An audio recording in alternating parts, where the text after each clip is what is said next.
Today I'm going to explain you isotonic solution. Isotonic solution. Iso ये नाम से ही आपको पता चल रहा है आइसो मतलब सेम और tonic means tone. Tonic means tone in the sense osmotic pressure. ऐसे सॉल्यूशन जिनकी ऑस्मोटिक प्रेशर सेम होते with blood plasma called as a isotonic solution. Clear. तो इसकी डेफिनेशन है दो solution which having the same osmotic pressure with blood plasma called as a isotonic solution. नाम से ही आपका पता चल रहा है आइसो मतलब सेम और टोनिक मीन्स प्रेशर या टोन जिसे आप कह सकते हो ऑस्मोटिक प्रेशर. क्लियर. जो कि एक सेल की जो लिविंग सेल होती है उसकी जो ऑस्मोटिक प्रेशर मेंटेन रखती है. क्लियर. तो इसके अंदर नेक्स्ट है कि all ophthalmic solution and injectable should be isotonic. Like ophthalmic solution isotonic with tears so prevent irritation and pain.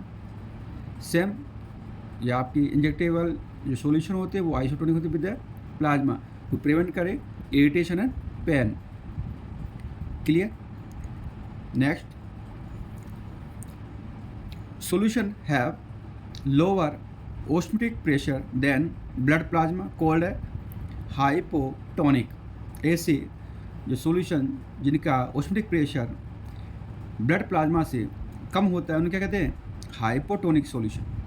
Clear. और ऐसे solution have a higher osmotic pressure then blood plasma called है hypertonic. Clear. अब थोड़ा सा हम explain करेंगे कि जब हाइपोटोनिक सॉल्यूशन को इंजेक्ट किया जाता है इन द बॉडी तो क्या होता है कि जब हाइपोटोनिक सॉल्यूशन को इंजेक्शन के थ्रू इंजेक्ट किया जाता है तो ब्लड में मौजूद आरबीसी के अंदर ये इंग्रेडिएंट एंटर कर जाते हैं और ऑस्मोटिक प्रेशर को सेम करने के लिए उसके अंदर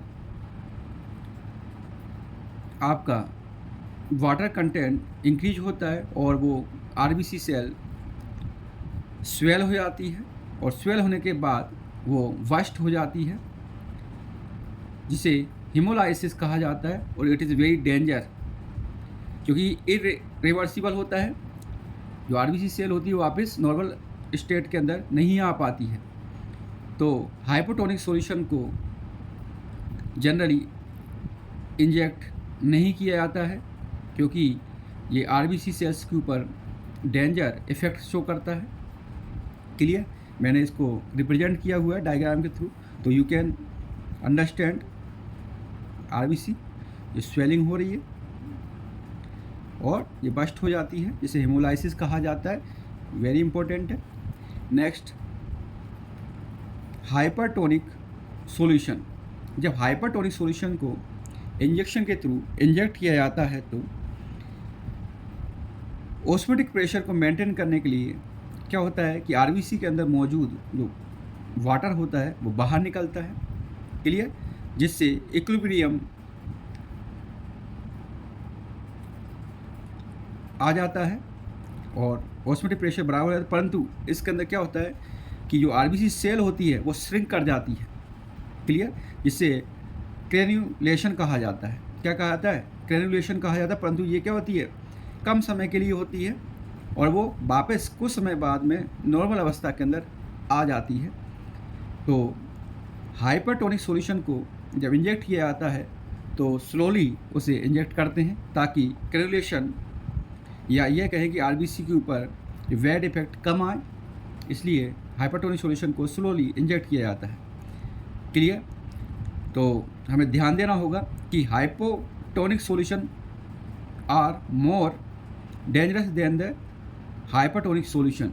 वेरी इंपॉर्टेंट है. कई बार पूछ लिया जाता है क्योंकि हाइपोटोनिक सॉल्यूशन के अंदर क्या होता है कि ऑस्मोटिक प्रेशर को मेंटेन करने के लिए या यू कैन से कि इक्विलिब्रियम हासिल करने के लिए क्या किया जाता है कि वाटर इसके अंदर एंटर करता है और वो आरबीसी सेल्स वस्ट हो जाती है. तो इसे hypotonic solution are more dangerous. Next जो आइसोटोनिक टॉक्सिसिटी जनरेट करने के लिए कुछ सब्सटेंस को ऐड किया जाता है इंजेक्टेबल्स के अंदर। तो वेरी इंपॉर्टेंट है, कई बार पूछ लिया जाता है, तो हमें ध्यान रखना पड़ेगा। फर्स्ट है सोडियम क्लोराइड, जिसे NaCl कहा जाता है। जो सोडियम क्लोराइड का सॉल्यूशन 0.9% कॉल्ड है आइसोटोनिक। वेरी इंपॉर्टेंट है, कई बार पूछ लिया जाता है।